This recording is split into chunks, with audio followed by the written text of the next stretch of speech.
Mancano 3 settimane al suono della prima campanella del nuovo anno scolastico e nelle scuole dell'infanzia, primarie e secondarie di primo e secondo grado del Veneto mancano complessivamente più di 7.800 insegnanti, di cui 2.284 di sostegno. Eppure la mancanza quest'anno è particolarmente grave e il Ministero non ha nemmeno risposto alle sollecitazioni per sapere come sono stati ripartiti questi numeri di insegnanti nelle altre regioni italiane. Le province più in sofferenza, Venezia e Treviso, dove rispettivamente mancano 1.155 e 1.012 insegnanti ordinari e 440 e 282 insegnanti di sostegno. Sembra un fatto insormontabile, eppure cosa c'è di più facile di dire quanti insegnanti servono sapendo quanti studenti sono in classe, come sono formate le classi, di che cosa c'è bisogno. Alla strutturale mancanza di programmazione nella scuola, a cui nessun governo ha saputo porre rimedio, dichiara l'assessore regionale Veneto all'istruzione e formazione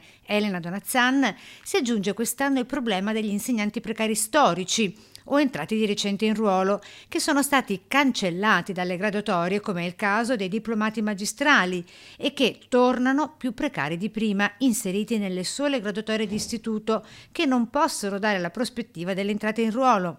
E ancora sono venuti a mancare i concorsi, nonché i posti di abilitazione, in particolare per gli insegnanti di sostegno, prosegue sempre l'assessore, e a farne le spese in primis è la classe docente.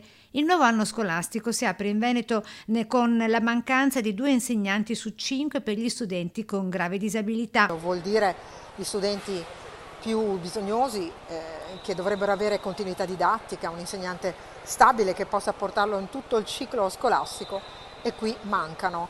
Non a caso le richieste fatte soprattutto nei confronti del Ministero, con a fianco le università venete, chiedevano di avere posti per abilitare gli insegnanti di sostegno. E l'ultima grave incertezza che si aggiunge per il Veneto è che ad oggi l'ufficio scolastico regionale è privo di vertice, perché la dirigente Augusta Celada è stata chiamata a Roma. A me pare che il Veneto sia stato penalizzato particolarmente.